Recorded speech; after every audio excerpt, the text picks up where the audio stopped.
Hello, soul readers, and welcome back to Soul Stories with Mitakshi. आज मैं आप लोगों से शेयर करना चाहती हूँ my thoughts on where does love stand in the twin flame journey. Well, हमने बहुत बार सुना है दैट स्पिरिचुअल जर्नी है ट्विन फ्लेम जर्नी एंड कोई रोमांटिक जर्नी नहीं है, but still we feel love for our partner. तो क्या मतलब है इसका कि स्पिरिचुअल जर्नी है, रोमांटिक जर्नी नहीं है? तो इस सब में लव कहाँ पे रह गया? कैसा है ये लव जो ट्विन फ्लेम्स के बीच में होता है? कैसे इसको एक्सपीरियंस करा जाता है और इसका पर्पस क्या है? आज हम ये जानने वाले हैं। तो रोमांस और लव में बहुत बड़ा डिफरेंस है फ्रेंड्स। रोमांस के अंदर आपके पास बहुत सारे मीठे मीठे से मोमेंट्स होते हैं जो चीज़ों को एक्साइटिंग, अट्रैक्टिव बनाते हैं। रिलेशनशिप में रोमांस होता है, पर जो लव होता है, लव का मतलब रोमांस नहीं होता। लव बहुत सारे फॉर्म्स में आता है, बहुत सारे कनेक्शंस में होता है। और ये जर्नी बिकॉज स्पिरिचुअल जर्नी है, तो इसके अंदर हम सिर्फ मेडिटेट करना और बैलेंस करना और कोई डिवाइन पावर्स हमारे पास आ गए, सिर्फ ये सब की जर्नी नहीं है। ये इसकी स्पिरिचुअलिटी का मतलब ये नहीं है। इसका मतलब स्पिरिचुअल लव सीखने से भी है, ट्रू स्पिरिचुअल लव। और जो लव आप अपनी स्पिरिट में करते हैं, उस लव में कोई एक्सपेक्टेशंस नहीं होती हैं। साथ रहने की, रिश्ते निभाने की, उनके कोई स्पेसिफिक फॉर्म होने की, एट्सेट्रा की, किसी भी चीज़ की एक्सपेक्टेशन नहीं होती है ट्रू लव में। ट्रू लव बिल्कुल लाइट होता है। एक्सपेक्टेशंस होती है रिलेशनशिप में, और लव और रिलेशनशिप का आपस में कोई लेना देना नहीं है। लव करने को आप इस पूरे प्लैनेट से लव कर सकते हैं, तो आप उनसे भी लव कर सकते हैं जिनका आपसे कोई रिलेशनशिप नहीं है। तो लव और एक्सपेक्टेशन और रिलेशनशिप के रोल्स एट्सेट्रा में बहुत फ़र्क है, और इनका आपस में कोई लेना देना नहीं होता है। जब हमें हमारा काउंटर पार्ट मिल जाता है, तो हम में से ज़्यादातर उस कनेक्शन को लेबल करना चाहते हैं, उस कनेक्शन को फॉर्म देना चाहते हैं। जितने भी फॉर्म के रिलेशनशिप्स के बारे में हम जानते हैं सोसाइटी में, उनमें से एक हम अपने ट्विन फ्लेम को भी देना चाहते होते हैं, जो ज़्यादातर रोमांटिक पार्टनरशिप, रोमांटिक रिलेशनशिप का ही लेबल रहता है। बिकॉज दोनों काउंटर पार्ट्स मेल फीमेल या फीमेल फीमेल जिस भी बॉडी में है, टू सेपरेट बॉडीज़ में है, टू सेपरेट बॉडीज़ में है, और अपने एक साथ अपने एक दूसरे के सोल के लिए इंटेंस कनेक्शन फील करते हैं। और इस इंटेंस कनेक्शन को आउटसाइड ऑफ फेमिलियल कनेक्शंस में डिस्क्राइब करने का यही एक तरीका है रोमांटिक रिलेशनशिप्स। ठीक है, क्योंकि ये फ्रेंडशिप जैसा सोबर नहीं होता है। इसके अंदर आप जब एक ट्विन फ्लेम के साथ अपने कनेक्शन में होते हैं, तो इट्स नेचुरल कि आप हर फॉर्म में उस कनेक्शन को फील करते हैं, सेक्सुअली भी, इमोशनली भी, physically, thoughtfully, mentally, spiritually, in every way. So आप नेचुरली चाहते हो कि आप वो हमेशा फील करते रहे, वो कनेक्टिविटी हमेशा बनी रहे। और ये जो कनेक्टिविटी बने रहने वाला कॉन्सेप्ट होता है, ये हम डायरेक्टली ज़्यादातर कनेक्ट करते हैं एक रोमांटिक रिलेशनशिप के साथ, कि हमारा लाइफ पार्टनर हमेशा हमारे साथ रहेगा।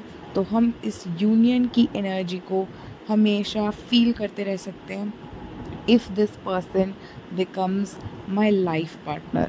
But that person is your soul, they are already your life partner. But हमारी जो डेफिनेशन और अंडरस्टैंडिंग ऑफ लाइफ पार्टनर है ना, हमारे 3D के लेंस से, वो बहुत लिमिटेड है।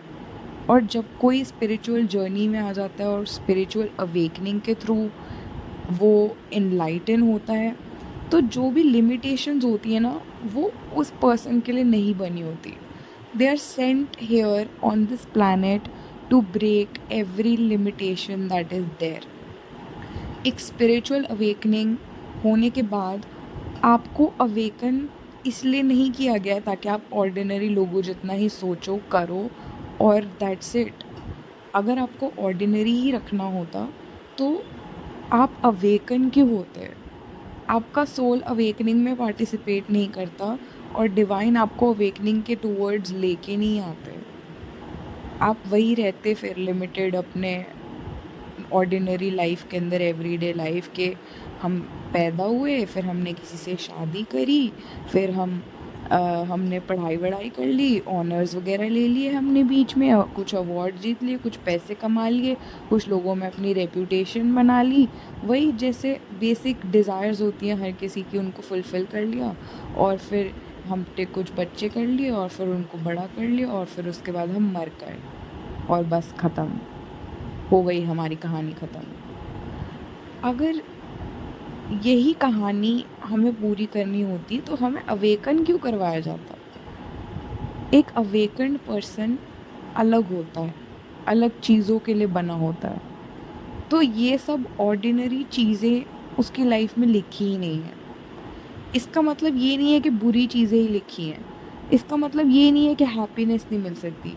इसका मतलब ये नहीं है कि कभी ऑर्डिनरी मोमेंट्स होंगे ही नहीं, कुछ ऑर्डिनरी होगा ही नहीं लाइफ के अंदर। बट अगर आप अवेकन हुए हो तो आप में कुछ तो अलग है, जो यूनिक है, जो अपने खुद के वे में एक्स्ट्रा ऑर्डिनरी है और जिसको एक्सप्रेस करने के लिए आप यहाँ पर इस यूनिवर्स में आए हो। और जब आप वो एक्सप्रेस करने के लिए आए हो तो आपको सबसे पहले अपने आप को समझना ज़रूरी है कि आप कौन हो और आप क्या, आपकी कॉलिंग है, जो आपको अंदर से ही पता चलेगा। किसी और व्यक्ति से, किसी एक्सटर्नल चीज़ से आपको पता नहीं चलेगा कि आपकी क्या कॉलिंग है। वो आपको अंदर से ही पता चलेगी और उसके लिए बहुत ज़रूरी है अपने साथ maximum to maximum time spend करना। And because twin flame journey एक स्पिरिचुअल जर्नी है और इसमें स्पिरिचुअल अवेकनिंग होती है, तो जो भी स्पिरिचुअल अवेकनिंग्स का नेचुरल प्रोसेस और पार्ट्स और फेजेस हैं उनको आप अवॉइड नहीं कर सकते, जिनमें बहुत बड़ा है स्पिरिचुअल आइसोलेशन। स्पिरिचुअल आइसोलेशन के अंदर इंसान के पास कुछ भी नहीं बचता है।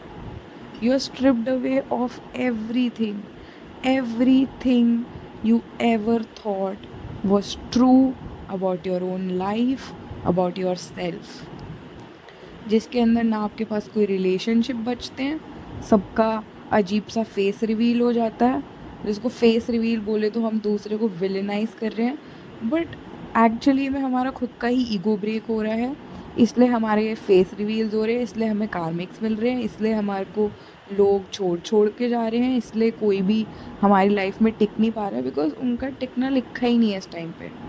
हमें अकेले रहना है, हमें सेल्फ रिलायंस सीखना है, हमको अवेकन होना है, हमें रियलाइज़ करनी है वो चीज़ जो हमारे बारे में अलग है, और वो हमें तब तक नहीं दिखेगी, हमें तब तक समझ में नहीं आएगी जब तक जो चीज़ें भी फेमिलियर है वो दूर नहीं चली जाती। बिकॉज जब तक जो चीज़ें हमारी फेमिलियर है वो हमारे पास ही रहेंगी, तब तक हम क्यों देखेंगे उस चीज़ को जो अलग है हम में? कोई देखना चाहेगा? अगर आपको आज 1 करोड़ या करोड़ों रुपए, अरबों रुपए, खरबों रुपए आपको दे दिए जाएं, आपकी पसंद का डिज़ायर्ड पार्टनर आपको दे दिया जाए और आपको जो भी पसंद है लाइफ में आपको सब कुछ दे दिया जाए, तो क्या आप लिटरली में अपनी लाइफ को एंजॉय करते रहने की जगह कुछ भी अलग करोगे? कोई भी एक्स्ट्रा हार्डशिप एंड्योर करना चाहोगे? कोई भी डिफरेंट रास्ता बनाओगे इस दुनिया के अंदर? डेफिनेटली नहीं, बिकॉज जब जैसे आप हो उसमें रहकर और वैसा ही रहकर आपको सब कुछ मिल ही रहा है दुनिया में, तो कुछ भी अलग क्यों होगा, कैसे होगा, और आप करना भी क्यों चाहोगे? हो ही नहीं सकता। पर आप यहाँ कुछ अलग करने आए हो।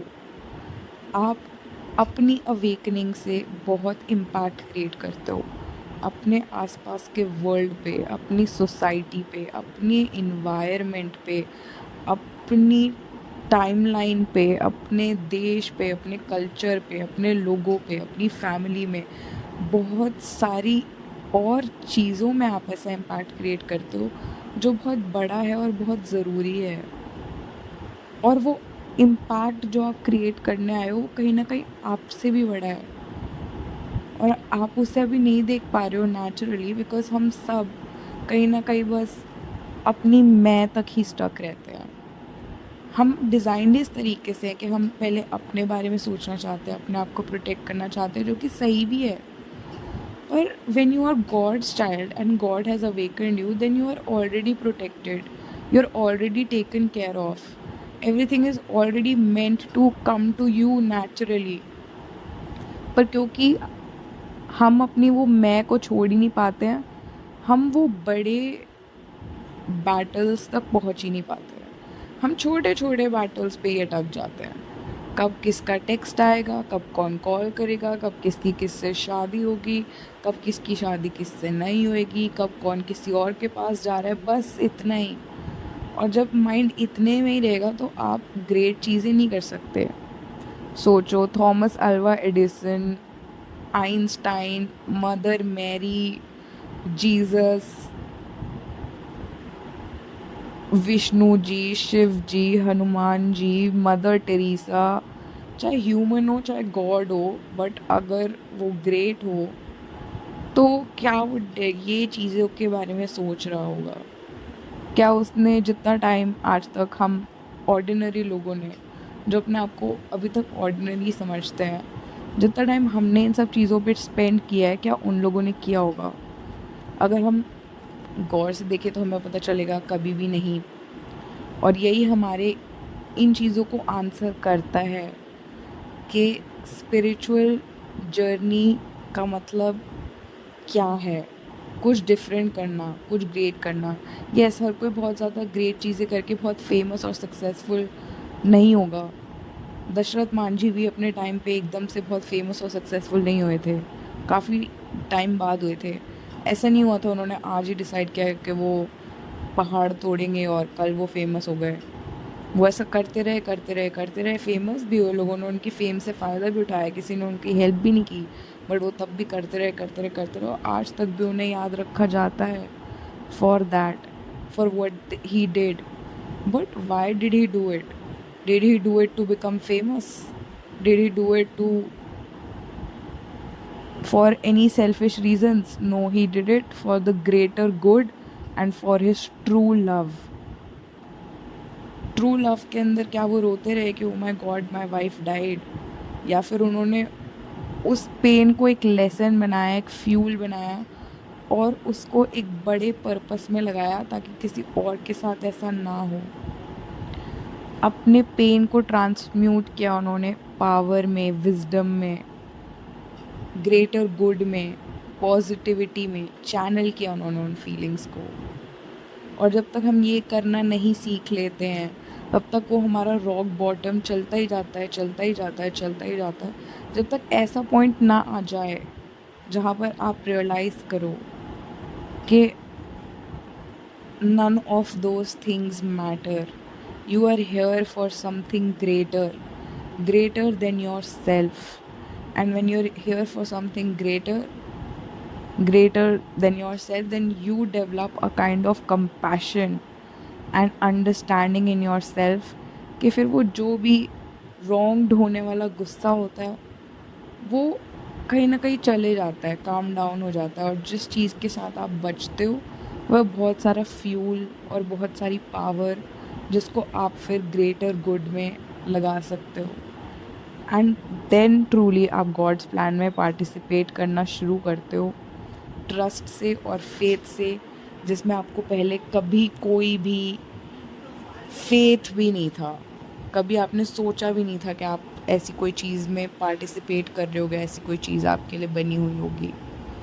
और ट्रू लव यही सब है, इस अंडरस्टैंडिंग से आता है ट्रू लव। जब हम छोटी चीज़ें के लेबल्स देना, छोटी चीज़ें बांध के रखना, हमेशा साथ रहने की कोशिश करना, एट्सेट्रा आप छोड़ देते हो. You are righteous in your actions, fair and good, but not chasing anybody or anyone. You're not trying to control anyone, you're not trying to make anyone understand, you're not trying to get anybody's attention, win their favor, be their favorite, get them to care about you, get their understanding. You simply don't care if they do that for you or not. Like, obviously you wouldn't want bad people around. There is a thin line between self-sabotage and true love. But true love is when you accept the fact that you have really deep feelings for someone and you continue to keep that positive feeling in your heart without sabotaging yourself. बिना किसी के पीछे पीछे भागे भी, अपने emotions को feel करने के बाद भी उन इमोशंस में बहकर अपने आप को हार्म नहीं करना और दूर से ही किसी को प्यार करना is true love. True love के सबसे बड़ा एग्जाम्पल तो राधा रानी ही हैं. उनका लव है ट्रू लव, बिकॉज उसमें एक्सपेक्टेशंस के अकॉर्डिंग कुछ भी नहीं है. पर इसका मतलब ये नहीं है कि फीलिंग्स नहीं रही. ना ही वो किसी लैला मजनू की तरह जाकर अपनी लाइफ बर्बाद करने लगी इस पेन में कि ओ माय गॉड कि कृष्ण जी उनके साथ क्यों नहीं हैं.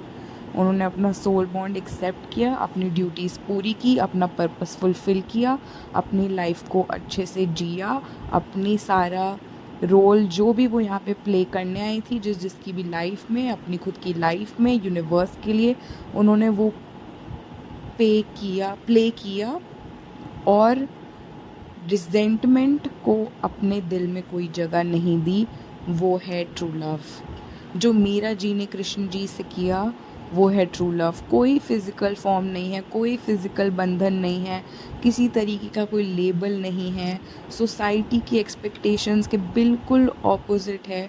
बट क्योंकि उनको प्रेम था तो उन्होंने ये एक्सेप्ट किया और उन्होंने अपनी भक्ति की regardless of any obstacles that came her वे.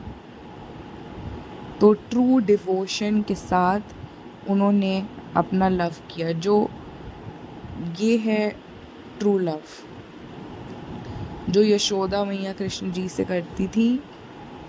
वो है ट्रू लव जो देवकी कृष्ण जी से करती थी कि वो ग्रीडी नहीं हुए, कह रहे इतना डिवाइन बच्चा, हमारा बच्चा, हम इसको यहीं रख लेते हैं, जो इतना डिवाइन है कि वो क्या कहते हैं सबको सुला भी सकता है. अगर वो सेल्फिश होके उसको रख लेते, कहते कि ये हमारी सुरक्षा भी करेगा, आज ये हमें यहाँ से ले भी जाएगा सब कुछ, तो क्या वो लव होता? नहीं. इतना पेनफुल होने के बाद भी जो भी उनके साथ ट्रेजेडीज़ और ट्रॉमेटिक इवेंट्स हुए उनकी लाइफ में, उनकी लाइफ की ट्रेजेडीज़ ही थी, राइट, जो भी कंसर्न उनके साथ किया. बट उनकी लाइफ में जो भी ट्रेजेडीज़ थी, जो भी ट्रॉमास थे, डिस्पाइट दैट उन्होंने वो किया जो कि उस इंसान के लिए अच्छा है जिनसे वो प्यार करते हैं, उनके बच्चे के लिए जो अच्छा है. तो ये होता है ट्रू लव, जहाँ पर आप अपने साथ भी अच्छा करो और जो सामने वाला जिससे आप क्लेम करते हो कि आप प्यार करते हो उसके लिए भी आप अच्छा करो. अगर आप हैप्पी नहीं हो अपने पार्टनर के साथ और आपका पार्टनर हैप्पी नहीं है आपके साथ और फिर भी आप उसे बांध के रखना चाहते हो, तो आप अपने साथ तो बुरा कर ही रहे हो, उसके साथ भी बुरा कर रहे हो और फिर ना आपको खुद से प्यार है और ना ही किसी और से. तो इस सिचुएशन में अगर आपकी ऐसी सिचुएशंस है तो अभी आप ट्रू लव में नहीं हो. फिर जब आप लेट गो करना सीख लोगे और लेट गो कर दोगे, ये जानते हुए भी कि आप मिस करोगे उस इंसान को, for the greater good of your self, your partner and your relationship, and उसको सरेंडर करके अपने ऊपर काम करोगे ताकि आप अपना एक बेटर वर्जन बन सको जो इस पार्टनरशिप और रिलेशनशिप को एक बेटर फॉर्म में, एक नई टाइमलाइन में होल्ड कर सके. तब ये है ट्रू लव आपका आपके पार्टनर के लिए. Sometimes true love is to let go of the people that you truly love, because being with you is harmful for them and your self. अगर साथ में रह के आपको हर वक्त ओवर थिंकिंग, एंग्जाइटी, स्ट्रेस यही सब हो रहा है, तो it's better to not irritate yourself and your partner for some time, and that time can be indefinite for some people, but to take that risk and to pay that cost and still continue to feel positively for the other person is real true spiritual love। और इतना ही difficult होता है ये, और इसमें कोई भी sugar coating इसको लेस डिफ़िकल्ट नहीं बना देगी, बट यही ट्रूथ है। तो ये भी सीखने आए हैं हम इस जर्नी पे, and this is what this journey is about. Your partner eventually ending up with you nicely is a by product of first you learning these lessons. तो बाय प्रोडक्ट को बाय प्रोडक्ट की तरह ही देखो और उस पर अपनी लाइफ की सारी बेट्स लगा के उसको